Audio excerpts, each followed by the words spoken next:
I did promise some impact stories, how are industry leaders already using the battery pass to boost transparency, to boost sustainability and create value. Now, I mean, we've learned that in this project, there are quite a few stakeholders. They all have very different perspectives. And we also heard throughout a couple of presentations that it's very individual and context dependent on how exactly you're using the battery pass and how you're implementing it. And hence we get three perspectives in very quick succession. So a innovator perspective, a consortium perspective, and a commission project perspective. You'll get 5-minute pitches. And in the order of, yes, I hope our people pitching were prepared for the 5 minutes. So first up, we have Douglas Johnson Ponskin. He's founder and CEO of Circular and will introduce a project they did together with Volvo. He'll be followed by Matthias Dorn, President Global Procurement at BASF. They are part of Path Era, so a joint collaborative project, a consortium project with BASF, BMW, Henkel, Cuttle, amongst many. Very exciting. They're basically building a huge platform based on Catena X.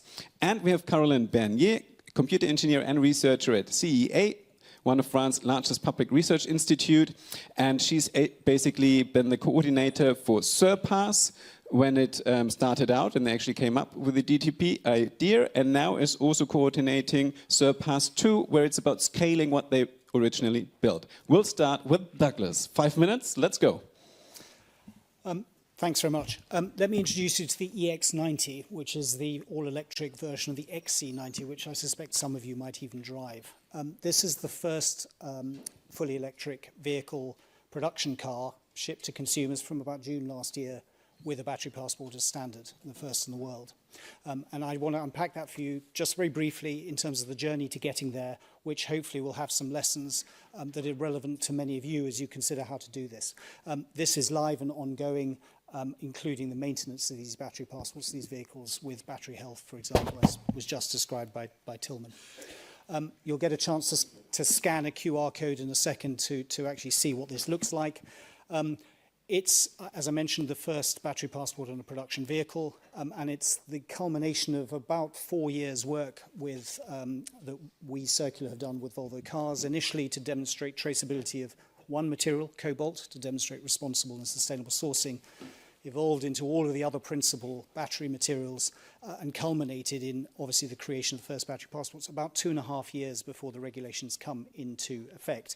My last slide will draw out a few lessons from that journey, which are probably relevant to others. So you can scan that QR code on the left, which is a big version of the one that's actually on the B pillar of this car on the production line. All of these cars are made in South Carolina. What you will get is you will get the consumer version of this that, if you have an internet connection, that will take you to a version of the battery passport.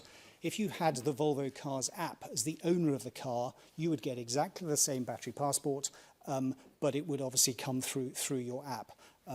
Now, when you look through it, you will see everything except battery health at the moment. And you can click into it to look where the materials came from, the levels of recycled content, which countries those materials came from, as well as the static information about the nature of the battery.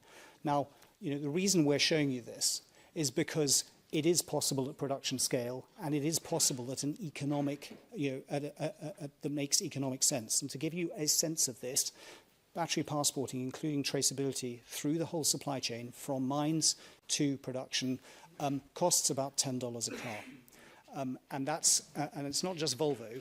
There are multiple car manufacturers with whom we're working, that's a rough benchmark.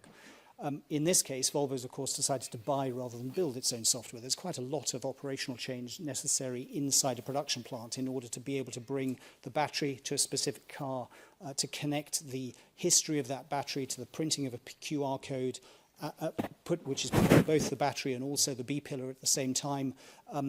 That is not a trivial activity, and for most car manufacturers, these things are in the wrong place. For most car manufacturers, that is already a sizable challenge, particularly if you have multiple car programs and multiple production plants around the world. And that's why, you know, folks like Circular are taking on the bit of the consumer-facing side of it and actually acting as the data aggregator of it all. I mentioned that it's underpinned by traceability. So virgin material from mine to car, but also recycled material from scrap back into the next generation of batteries. And over time, of course, we expect more of that. It is a continual process of adding additional suppliers in the midstream to the supply chain. Inevitably, particularly given what's happened to commodity prices, we're seeing a lot of spot purchasing of materials within supply chains, which means onboarding more suppliers through the supply chain in order to maintain that level of traceability. And the reason for this is to be able to demonstrate responsible and sustainable sourcing. Certainly in the case of Volvo Cars, that's been the driver for them to try and do this much sooner in order to help consumers. Now, these are my lessons learned, and I'm into my last minute. It is possible to do this at scale. I mentioned that just now. It doesn't undermine the economics of electric vehicles or EV batteries at all. It's much, much, much more than an IT project. It involves, manufacturing processes, it involves R&D in terms of the static information, which is usually very disseminated inside a car manufacturer, and actually bringing that together into something coherent so that you can actually issue for each battery type the right information. That's taken a significant amount of time. And finally, as I've mentioned, it takes time. So the time to start is probably yesterday, but if you couldn't start yesterday, start now. Thank you.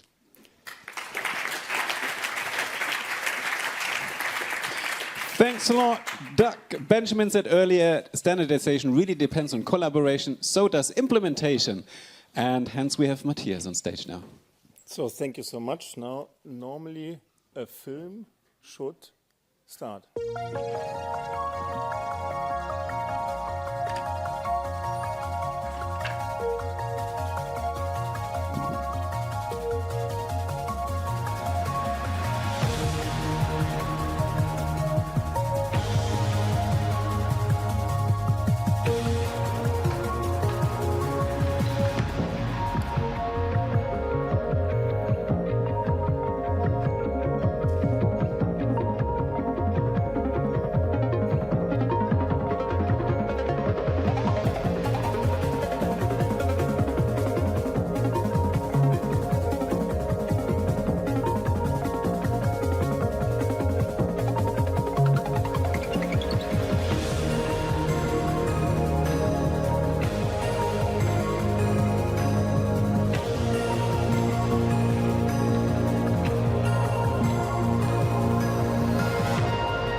I love it. So let's go. So my name is Matthias Dorn. I'm responsible for procurement at BASF. So we are in the battery value chain, as most of you potentially too. So for us, it's also a big issue now. How do we get that started? How do we onboard the supplier? How do we onboard the mines? How do we do the spot purchases, et cetera, et cetera. There we sat together with other industry players, was just mentioned. We are an industry approach, and we want to find solutions for the whole industry. When you look at it, we are really truly end-to-end, so from the mines, then over cathode active material players, but also OEMs, EV producers, to recycling. So more or less the whole end-to-end, the whole value chain. We are based on Catena X, so all the standards of Catena, decentral data, etc., is all applied to, so based on Gaia X, so another European standard where you are the sovereign of your data. So that was important to us, and of course based on the battery path blueprint. So currently we are following the rules set here in this team. When you look at it, what have we done as a team? So we have team players in from the chemical industry. BASF was mentioned, Henkel. We are together with BMW, Volkswagen just joined, but also when you look at Siemens as a software provider, and of course CATL is one of the largest producers for batteries. So we have jointly developed PathEra. So therefore, we are planning to implement the first industry-wide trusted digital product passport ecosystem based on the Catena X and the battery path blueprint. What is different, and I think this is what we always say, we appreciate that there are different alternative solutions overall available in the market, but what we see as industry players, we see that many vendors are coming from a more centralized and proprietary platform approach. that there's a high handling effort due to a vast amount of interfaces and also specific proprietary data formats, and that for us as industry players, it's really all about the data, because we want to keep our data ourselves. We don't want to give our data away to somebody centrally who can then act and do things with our data. So therefore, we said, okay, let's join forces and develop PathEra. Our key differentiators are an end-to-end trusted network, a data sovereignty, so the data stays with us, easy onboarding to the system. That was specifically important because, as was rightfully said, rather start today, because to onboard all of your supply chain is a massive undertaking. I can tell you this because we're currently doing it already. And of course, and the streamlined handling effort through Catena-X integration, which helps us a lot with the standards, how you exchange data, and then of course also Cofinity-X as the operating company for Catena. So therefore, you can share, or we do already share, relevant data easily with other players over the ecosystem Catena-X, and it is, from our perspective, really a wonderful solution from BASF point of view. When you look at it, what are really the benefits? It's a one-stop shop solution. I think that's clear. It's based on Catena.